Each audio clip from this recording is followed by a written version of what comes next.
Analeng and Joban David officials abay binuking at pilit na kinukuha pala itong si Analeng ng kanyang ex-partner na si XB. Narito po ang detalye, panoorin natin. Ano yung problema mo? Ayaw kumain, ayaw mag-vlog, ayaw matulog. Di ba sinabi sa ayusin mo na yung buhay mo? Ano sabi ni Jubang? Gusto na daw ng pera, sunugan daw ng pera. Ganda kasi ang nuts. Papay ka nun? Sunugan daw ng pera bago makuha si Annalyn. Hindi na natatanggapin si Annalyn. Ayusin mo sarili mo. Para sa anak mo lang, oh. Jubang, sa ano nung sasalita mo kasi? Sabi siya kung kakausapin si Juban. Pinapakalam mo kasi pwede ni Juban eh. Papakalam mo si Juban. Para kang tampot. Hindi mo anak mo. Sa isang video nga na ipinost ng isa sa mga vloggers and content creators sa Facebook na nangangalaga ngayon kay XB, ay kinumpirma niya na nagsawa at tila baga pinauwi na itong si XB dahil po dito. Panoorin pa natin. Hindi mo ngayon. Video mo kasi si Juban eh. Di ba sinabi siya pupapakal naman ng mga tao na yan? Hindi ka nakikinig. Pupunta mo na sila sa Sambal, kukunin yung babae. Babae katambal sa'yo. 2 araw sila doon. Iiwan ka muna rito. Para bantayan mo anak mo.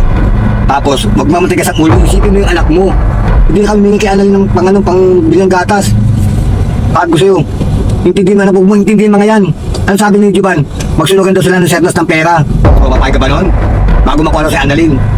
Hindi naman natin kinukuha. Saan din natin kukuha si Annalyn? Intindihin mo sarili mo, saka intindihin mo anak mo. Anak mo gano'n, hinihingal na naman. Pinakain mo ng gamot. Pati pamangkin mo.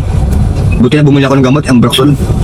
Isang live video nga ni Mr. Joban David official, sinabi niya talaga ng tahasan na talagang mag-uubusan nga sila ng pera bago nila makuha itong si Annalyn. Kasi nga hanggang sa ngayon ay tumatawag pa rin at nanggugulo pa rin pala talaga si XB dito kay Annalyn. Kaya naman itong si Mr. Joban ay naninindigan siya na kahit anong mangyari, kahit magkapit-bita na, hindi niya ibabalik si Annalyn. Hindi mo sarili mo, kasi hindi ka naman daw nagbablog. Oh, paano kang ayos yung buhay mo yan kung ganyan laging ginagawa mo? Laging bibidyo ko si Juban. Eh wala namang kwentang tao yun. Kundi dahil sa hindi naman makikilala mo ngayon Tsaka Sir Nats Oh, sino gumawa kay Juban? Tsaka kay Agimat. Di ba Sir Nats? Oo. Sa mga statement nga ng ama ni XB, sinabi nito na kaya daw di umano nakilala itong si Joban David official dahil daw kay XB, no, na bagay na parang medyo foul sa mga sinabi nga nitong ng ama ni XB. Sinasabi nito na tigilan na nga ni XB ang pagtawag kay Joban. Tapos intindi mo ngayon, sabi siya, intindi mo sarili mo tsaka anak mo. Kailangan hindi siya makakuha ng cellphone, hindi ka pwede humawak ng cellphone eh. Eh nga, pag nagka-cellphone siya, hindi siya mabala. Lagi siyang naka-cellphone. At kakotag ng kakapon sa bahay. Kausap niya si Juban. Sabi ko niya kakausapin siya, pinarayan niya ako. Hindi mo na anak mo eh. Anak mo ilang taon pa lang yun, 2 taon. Ilang taon pa bago magkaisip yan. Sinabi ng ama ni XB ay gumagawa nga ng paraan si XB para makausap itong si Annalyn at pilit pa rin talaga niyang ginugulo ang tahimik na buhay ni Annalyn ngayon. So dahil po dito ay hindi na rin po nakapagpigil ang mga taong nangangalaga kay XB na ibalik na po siya sa tatay niya. Hindi pwede man siya itong si XB?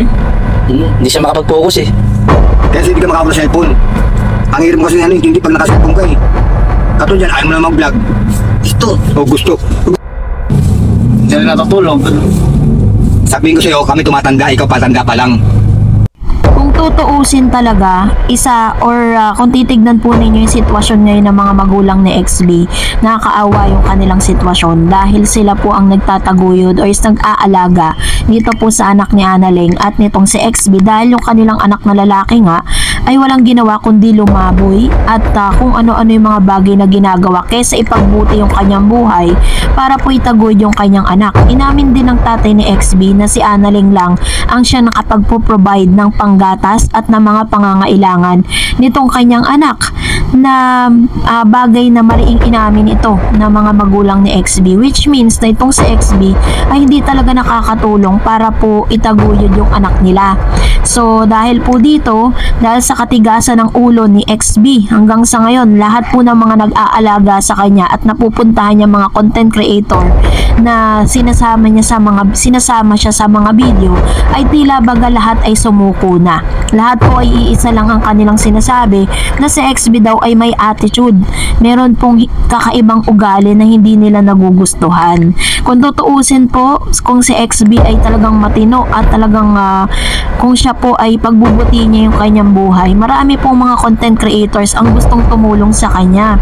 Kaso nga lang, siya po mismo ang gumagawa ng paraan para po masira yung pangalan niya sa social media. And now, syempre po, kahit ano pong gawin itong si XB, ay hindi niya na po makukuha muli at hindi niya na po mapupunta sa kanya si Analing. Dahil si Analing po ay nasa tamang tao na. Nasa tamang tao katulad ni Dindo Caraig, 'di ba, na talagang makikita mo yung sincerity, hindi po siya sinasaktan at puro saya lang yung binibigay nito. Ganon din kay Joban, na marami pong mga naitutulong sa kanya si Joban David Officials, at nakita nyo naman kung gaano kaayos ang buhay ni Analing. Isa na lang talaga ang wish natin na sana in God's perfect time makuha niya rin yung anak niya para siya na po mismo ang nag-aalaga, makakuha siya ng sarili niyang bahay para po magkaroon sila ng tahanan kasama ang kanyang magiging pamilya. Pero kung nagustuhan, Naiinggit yata kayo, ano? Nagpapahinga lang ako kunti. Naiinggit yata kayo, ano?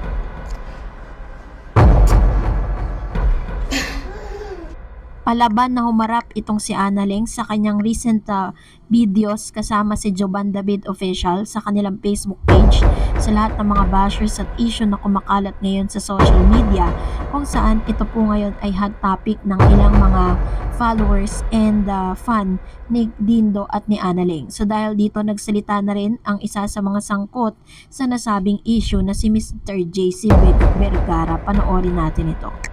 Gumawa kayo ng istorya, gumawa kayo ng mga account na amin, make sure na tawag dito na wala akong paid account.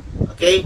Kasi dito lumalabas, guys. I-anuhin ko na, baka lumabas dito baka Base po sa live video ni JC Vergara, pinaliwanag niya ang kanyang sarili kung saan may kumakalat po kasing mga screenshots na kung saan nag-uusap-usap nga ito pong team ni Dindo Caraig, na kung saan dito po yung topic nila ay patungkol kay Joban at kay Analing, na tila baga sinisiraan nila at hindi maganda yung kanilang mga sinasabi towards Joban and Analing, kasama po ang ilan sa mga team ni Dindo Caraig. Pero base po sa mga chinek po ni Mr. JC Vergara, yung mga conversation, ay makikita mo talaga na ito po yung parang malinaw na paninira nga lang na ginagawa para kay Dindo at kay Analing. At alam po natin na hindi tumitigil ang mga bashers na siraan at sirain ito pong Lindo, dahil alam natin na talagang sobrang sikat at sobrang pinag-uusapan at sobrang dami pong sumusuporta sa kanila. Kaya naman kung gaano po karami yung mga taong sumusuporta sa kanila, ay marami rin po ang pilit na sinisira ang kanilang samahan. Kaya naman si Analing ay hindi na rin nakapagpigil. Ito po ang kanyang banat sa mga bashers. Naiinggit yata kayo, ano? Nagpapahinga lang ako kunti. Naiinggit yata kayo, ano? Natawa ko doon. Sinabi niya. Ano ba tawag doon? Sinabi niya, sama-sama daw. Marami naman daw kasama mga baliw doon. Sino ba sa ating baliw dalawa? Wait lang. Pag-isipan natin. Siguro, anong oras na? 4:00, papagabi na no? Papagabi na kaya lumabas yung baser Very light lang ang hinarap ni Analing ang ilang mga bashers na talaga namang sobra ang paninira na ginagawa dito kay Analing. Matatandaan po natin na samot-saring mga issue. Ito po yung screenshot na kung saan ay makikita mo dito na sabay-sabay nga po na naka-online yung team netong si Dindo Caraig at sinasabing sinisiraan nga daw itong si Mr. Joban at saka si Analing sa kanilang pag-uusap. Pero base po sa mga statement ni JC, ang lahat ng ito ay isang malaking fake, dahil hindi po nila or yung sinabi ni JC na parang ginagamit yung pangalan niya at may mga fake account na nagkalat ngayon at ito po ay ipinopost at ginagamit bilang paninira nga dito kay Miss Analing. Pero base po naman sa mga videos, lalo na po nung last na party kung saan bininyagan itong anak po ni Mr. Joban David Official, kitang-kita naman natin na kung gaano ka special ang treatment ng mga mamis at ng team ni Joban dito kay Annalyn. Nakita naman natin how they really like and respect Annalyn, ano, despite of all the issues and despite of all the accusation na inaakusa dito sa team ni Dindo at kay Dindo mismo, ay makikita pa rin natin na it doesn't affect their relationship as a friends and as a team, ano. So makikita natin dito na talagang meron lang talaga mga taong gusto silang sirain. Kasi nga, 'di ba, kapag po talagang relevant ng iyong pangalan, pinag-uusapan ka na sa social media, hindi maiiwasan talaga na may mga tao na parang yung mga tinatawag na demolition job na talagang sisiraan ka sa publiko. Pero according nga kay Annalyn at kay Dindo ay never po silang masisira sa mga ganong paraan lang. And according to Mr. Dindo Caraig ay ginagalang niya at nirerespeto niya ang si Kuya Joban, no? Si Joban David Officials. Ganon din naman kay Miss Annalyn. Ang pinagtatakan ko po, bakit sa dami na at magagandang pinapakita ni Mr. Dindo kay Annalyn ay pilit pa rin talagang pinagdududahan yung pagmamahal nitong si Dindo kay Annalyn.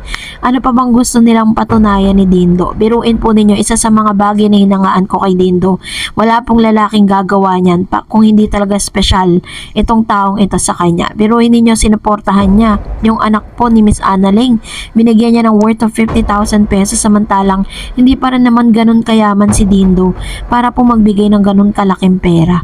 Pero ginawa niya pa rin yun bilang pagmamahal at respeto na rin kay Annalyn.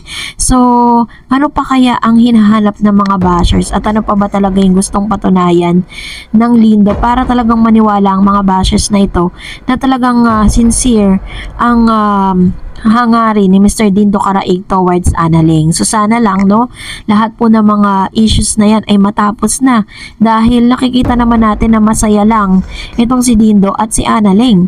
Pero dahil nga sila po ay tinaguri ang public figure, kaya po talagang pilit po silang sinisiraan.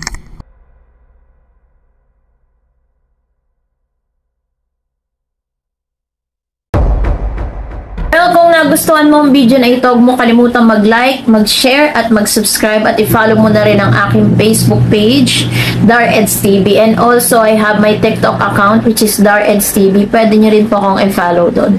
Thank you for watching, guys. God bless everyone!